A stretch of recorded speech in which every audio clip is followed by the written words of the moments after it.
स्वागत है आपका इस वीडियो में। तो इस वीडियो में हम लोग डिस्कस करने वाले एक अच्छी खबर है इस कंपनी के बारे में। उस कंपनी के लिए एक बहुत ही अच्छी गुड खबर है, तो जिससे चलते हुए उस कंपनी का जो स्टॉक प्राइस है वो ऑलरेडी भाग चुका है।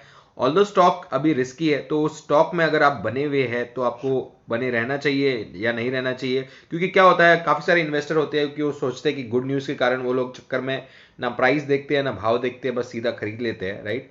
तो गुड न्यूज़ होना ये इंपॉर्टेंस नहीं रखता है, क्योंकि ये हो सकता है कि न्यूज़ भले गुड हो लेकिन स्टॉक रिस्की हो सकता है, तो ये हमें देखना होगा।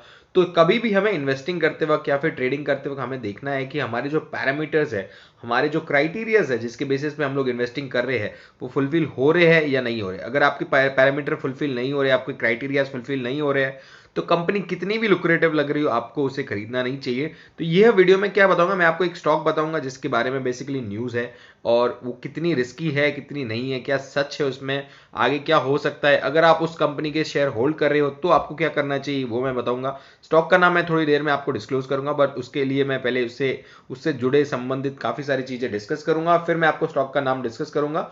बट इस वीडियो में लर्निंग इतना ही है कि स्टॉक को खरीदते वक्त सिर्फ न्यूज़ के बारे में नहीं देखना चाहिए, आपके पैरामीटर्स को फॉलो करो, तब आपको नुकसान नहीं होगा। स्टॉक की प्राइस मत देखो, 10 रुपए हो या फिर 1000 रुपए हो या फिर एनीथिंग, राइट। प्राइस से अटैचमेंट हमें नहीं होना है, हमें खाली देखना है कि स्टॉक में वैल्यूएबल चीजें है कि नहीं है। कुछ पैरामीटर्स है जिसे हमें ध्यान में रखना चाहिए। तो आगे बढ़ते हैं, वीडियो की तरफ हम लोग ध्यान देंगे। लेकिन अगर आपने चैनल को सब्सक्राइब नहीं किया होगा तो चैनल को जरूर से सब्सक्राइब कर ले, क्योंकि यहाँ पे हम बहुत अच्छा कंटेंट डालते हैं एंड लिंक आपको डिस्क्रिप्शन में मिल जाएगी इस वीडियो की और चैनल की भी, तो इसे सब्सक्राइब कर लें। तो अब लोग बढ़ते हैं वीडियो के बारे में। आपको कुछ बेस इंफॉर्मेशन देना चाहता हूँ कि किस कंपनी के बारे में बात कर रहा हूँ।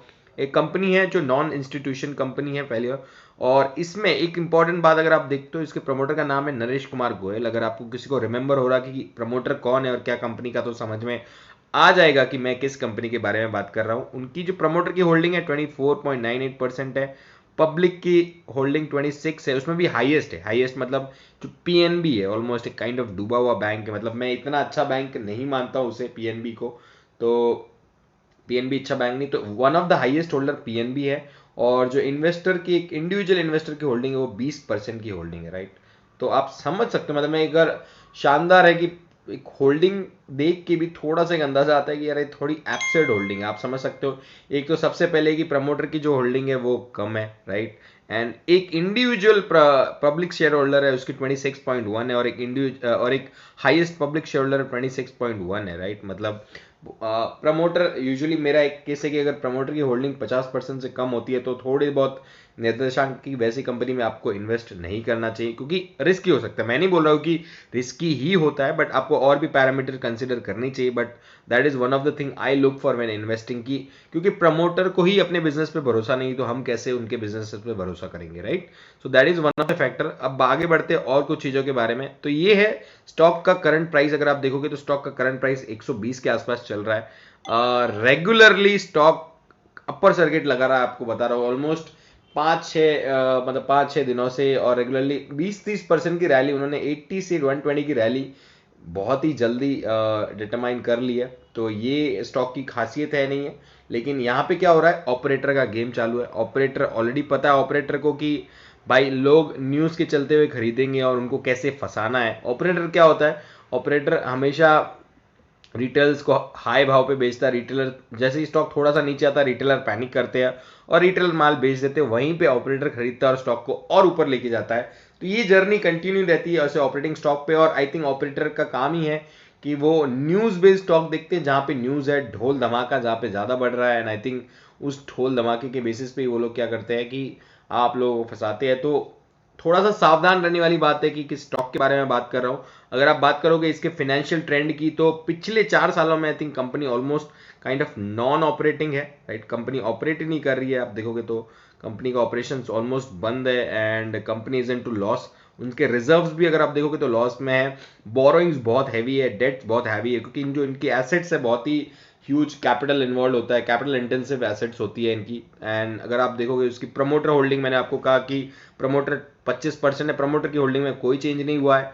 अदर डोमेस्टिक इंस्टीट्यूशन की होल्डिंग आप बात करोगे 28.16 है। और रिटेल इन्वेस्टर, ये एक चिंताजनक बात है कि रिटेल इन्वेस्टर की जो होल्डिंग है वो 46 पॉइंट है, राइट। टोटल मतलब जो पब्लिक की शेयर होल्डिंग है, जिसमें हमने देखा था कि पीएनबी उसकी 26 है जो हाईएस्ट है, राइट। तो ऐसे ही करके रिटेल में और बाकी में अदर इंडिविजुअल की बात करेंगे तो 46% की होल्डिंग है यहाँ पे, राइट। सो एक थोड़ी चिंताजनक बात है कि जो रिटेल इन्वेस्टर है बहुत ज्यादा माल लेके बैठे हुए हैं। तो I think that becomes a risky bet, क्योंकि मैंने कहा था कि प्रमोटर की बात मैंने कही थी कि प्रमोटर अपनी खुद की होल्डिंग बहुत कम लेके बैठा है। और मैंने जैसा आपको कहा कि जिसका आप इनकम देखोगे तो नेट इनकम देखोगे तो नेगेटिव में है, राइट। और FY20 में तो ऑलमोस्ट ऑपरेशन चल ही नहीं रहे है, तो ये जो रेवेन्यू आ रहा है वो एक नॉन, मतलब आप नॉन ऑपरेटिंग इनकम बोल सकते हैं कि ऑपरेशन तो नहीं है, मे बी कुछ हो सकता है, कुछ interest income that could be the part जहां पे हो सकता है, बाकी ऑपरेटिंग इनकम तो है नहीं। बाकी फिक्स्ड एक्सपेंसेस और जो भी बॉर्न होने हैं वो तो हो ही रहे होंगे। तो उसकी वजह से कंपनी आई थिंक कंटिन्यूसली नुकसान और घाटे में चल रही है, राइट। तो आई थिंक मैंने आपको ये बता दिया कि क्या कंपनी है, क्या चीज है। तो हमें आई थिंक ये मैंने कहा कि आपको पॉइंटर्स दिए कि एक तो अगर बात करोगे तो मैंने कहा कि रिजर्व्स, आपने देखा कि रिजर्व्स अप्रोप्रिएट नहीं थे, नेगेटिव में है। फिर जो प्रॉफिट है अभी तक है नहीं, कंपनी प्रॉफिटेबल हुई नहीं है। 2020, 2019, 2018 में भी ऑपरेशन ऑलमोस्ट बंद है, कोविड के टाइम भी ऑपरेटिंग नहीं थी, right. And third is all about promoter की होल्डिंग, प्रमोटर की होल्डिंग भी डिसेंट नहीं है। तो जी ये सारे फैक्टर है जो मेरे आई थिंक क्राइटेरियाज में बैठते नहीं है। तो फंडामेंटली आई थिंक इस कंपनी को खरीदना बेटर नहीं है। अगर आपके पास होल्डिंग है तो क्या करना मैं डिस्कस करता हूँ, लेकिन अगर आपको नई बाइंग करनी है तो इतनी रिस्की इन्वेस्टमेंट पे आई थिंक अपना पैसा मत लगाए। आई थिंक न्यूज़ चलेगी, क्योंकि पेनी स्टॉक्स, इतना पेनी स्टॉक्स भी नहीं है बट हाँ काइंड ऑफ पेनी कैटेगरी में ही आता है स्टॉक। और जितना आई थिंक पहले बहुत अच्छा स्टॉक हुआ करता था, लेकिन आज आज क्योंकि पता है कि company, it's all about stock market, जो सही कंपनी है, जो परफॉर्मिंग कंपनी है, उसको रिजल्ट देखे जाते हैं, उसका प्राइस स्काई रॉकेट होता है। लेकिन जो कंपनी परफॉर्म नहीं करती है, कुछ इश्यूज होते हैं, इसकी वजह से I think companies will have to see such kind of situation. तो कंपनी को ये दिन भी देखना पड़ा आई थिंक। एंड तो ये 3 क्राइटेरियाज मेरे फिट नहीं हो रहे यहाँ पे। आई थिंक बेसिक है, और भी बहुत सारी डिटेल रिव्यू किया जा सकता है, लाइक रेशियोज देखे जा सकते हैं कंपनी का, और ऑपरेशंस तो ऑलरेडी पता है कि ऑपरेशन ही बंद है, तो ऑपरेशन में और इंप्रूवमेंट लाना तो अलग ही बात होगी। बाकी और चीजें देखूं तो कंपनी ऑल इन ऑल कोई फैक्टर है नहीं। आई थिंक जो न्यूज चल रही वो क्या है कि कंपनी जो अपने बिजनेसेस है वो अभी एक्टिव करने वाली कंपनी वापस ऑपरेशन में आ सकती है, राइट। आ सकती है, ये वाली बात है, आएगी इसकी कोई गारंटी नहीं है। अभी तो एक प्रपोजल रखा गया है, उसकी बात कर रहे हैं हम लोग, ठीक है। तो I think suspense, I keep it out. अभी जो कंपनी की जो बात कर रहा हूँ वो है जेट एयरवेज, राइट। जो जेट एयरवेज का स्टॉक है आई थिंक वो 5% से भागा है। आई थिंक आज भी 5% भागा है। I think continuously upper circuit लगाया जा रहा है, राइट। न्यूज है कि एक्सपेक्ट कर रही कि जो ऑपरेशन है अपने रीस्टार्ट करेंगे।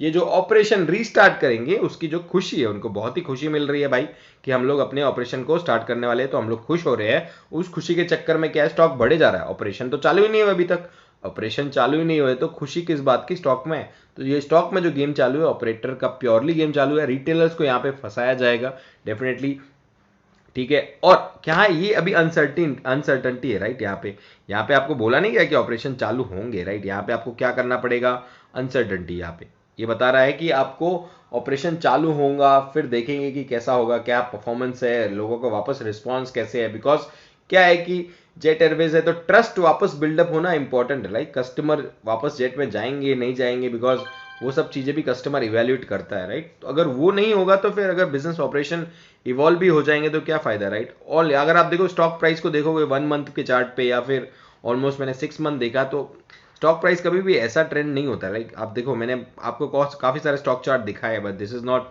द वे इट लुक्स, क्योंकि वॉल्यूम होता नहीं, एब्सेंट वॉल्यूम क्रिएट किया जाता है, operators create this and retail investor I think यहाँ पे फंसते। आज भी देखो तो 5% का सर्किट लगा है, राइट। तो ये कंटिन्यूस लग रहा है, जो लोग इन्वेस्टर बैठे उनको लग रहा है अरे वाह वाह वाह वाह जेट चालू होने वाला है अभी, और आई थिंक इसके बाद जो प्राइस है भाव वापस मिलेंगे 180, 190, 200 प्लस से वापस भाव आएंगे। तो इतना कुछ होने वाला नहीं है, क्योंकि मैंने कहा आपको कि अनसर्टनिटी है, राइट। अनसर्टनिटी है। मैं आपको दिखा देता हूँ कि आज ही न्यूज था कि जो एनसीएलटी ने है, ट्रिब्यूनल ने रिजेक्ट कर दिया application of Jet Airways worker union की seeking a copy of the resolution plan submitted by consortium led by Dubai based entrepreneur Murari Lal Jalan and Kalrock capital, right. तो जो प्ली थी वो रिजेक्ट हो गई अभी हाल फिलहाल। तो अभी भी अनसर्टेनिटी इवॉल्व है। मैंने कहा कि जहां पे अनसर्टेनिटी वहां पे कुछ भी हो सकता है, राइट। बट जो गेम है अभी, जो स्टॉक में प्राइसिंग का अपर सर्किट लग रहा है, क्योंकि अपर सर्किट में ऐसे भी आप खरीद नहीं पाओगे, राइट। क्योंकि अगर लेट्स से अपर सर्किट लगा, आपने ऊपर का ऑर्डर डाला, लेट्स से स्टॉक नीचे आ गया लोअर सर्किट पे, तो आपको लोअर सर्किट में मिल जाएगा। और एक बार लोअर सर्किट लगना चालू हुआ, फिर एक और लोअर सर्किट, दनादन लोअर सर्किट लगेंगे, और फिर आप फंस जाओगे, क्योंकि वो ऑपरेटर की चाल है और उसने अपनी चाल में कामयाब होकर आपको फंसा लिया है, राइट। तो मैं नहीं चाहता हूं कि आप ऐसे स्टॉक में फंसो। काफी और सारे स्टॉक, बहुत सारे सेम प्राइस पे 120 रुपए के काफी अच्छे स्टॉक्स भी है, राइट। आपको रिसर्च करना पड़ेगा, फंडामेंटली थोड़ा बहुत देखना पड़ेगा। टेक्निकली तो स्टॉक में कुछ देखने वाली लायक ही है नहीं अभी, तो मैं देख ही नहीं पाऊंगा इसको। बट फंडामेंटली आई थिंक वो चीजें थी जिसको ध्यान में रखते हुए, अगर जो भी न्यूज चल रही है, जो भी धूम धड़ाका इसमें चालू है, उसको आप इग्नोर करें।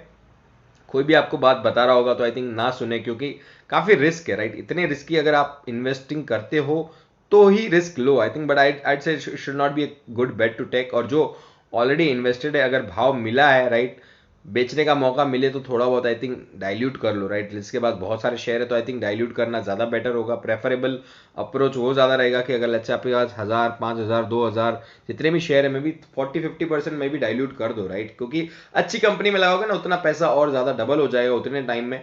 आप वेट करोगे, आप इन्वेस्टर दो चीजों का नुकसान होता है। एक तो आपका जो नुकसान होता है वो होता है टाइम का, राइट। आप क्या करते हो, वेट करते हो टाइम। और फिर एक होता है वैल्यू का, जो आप वैल्यू जो होती है, जो बननी चाहिए थी, अगर जितना टाइम आपने वेट किया, वो वैल्यू आप बना नहीं पाते हो, राइट। वो वैल्यू नहीं बनती है, एंड देन वो वैल्यू आपकी और इरोड होती जाती है, तो वो बहुत नुकसानकारक है, राइट। तो हमेशा राइट कंपनी में इन्वेस्ट करना है। आई एग्री कि हर हमेशा किया हुआ हर डिसीजन राइट नहीं होगा, बट अगर गलत हो भी जाते हो तो सही समय पे निकल के वापस गलत सही ट्रैक पकड़ना हमारा काम है, राइट। लेकिन आप अगर उसे होल्ड करके रखोगे, राइट, मैं सिंपल एक ही बात कहता हूं कि हमेशा अगर आपको ऑप्शन दिया गया कि आपको अपनी उंगली काटनी या हाथ काटना, तो आई वुड से कि आप अपनी उंगली काटना प्रेफर करो, ना कि हाथ काटो, राइट। सो सेम एग्जांपल है कि स्टॉक को उतना मत होल्ड करो कि आप फिर आप उसे कट ही नहीं कट ऑफ नहीं कर सकते हो। सो बेटर ऑफ होगा कि अपने स्टॉप लॉसेस अच्छे प्लेस कीजिए, और एक थोड़ा सा हिम्मत रख के लॉसेस बेयर करना एक हिम्मत वाली बात है, तो हिम्मत अपनी दिखाइए और सही रास्ता और सही डिसीजन चुनिए, ठीक है। तो आने वाले टाइम में क्या होगा क्या नहीं, तो हम लोग अपडेट करेंगे और देखेंगे। बट मेरा था कि आपको मैं अवेयर कर दूं, ताकि आपको ध्यान में रहे कि मुझे क्या करना है क्या नहीं करना है, और अगर मैं इसमें इन्वेस्टेड हूं, और एक बाकी और भी कोई स्टॉक में अगर आप इन्वेस्टमेंट करते हो, तो थोड़े बहुत बेसिक क्राइटेरियाज तो आप देख लो, right. Not all in detail, क्योंकि मे बी पॉसिबल हो नहीं हो। देखो भाई, पैसा लगा रहे हो तो थोड़ा बहुत टाइम भी इन्वेस्ट करना बहुत ज़रूरी है। आपको सब रेडीमेड मिल जाएगा ना, तो आपको आदत हो जाएगी, फिर आपको हमेशा किसी और को ढूंढना पड़ेगा, बॉस की यार ये स्टॉक बता दो, ये स्टॉक बता दो यार, कुछ बता दो। मेरे पास भी काफ़ी सारे आते हैं यार ये बता दो, तो ये बताने वाले किसी सेल्फ डिपेंडेंट बनो थोड़ा सा, राइट। अपने आप खुद पे डिपेंड करो, इंडिपेंडेंट बनो, राइट, मैं तो कहूँगा, राइट।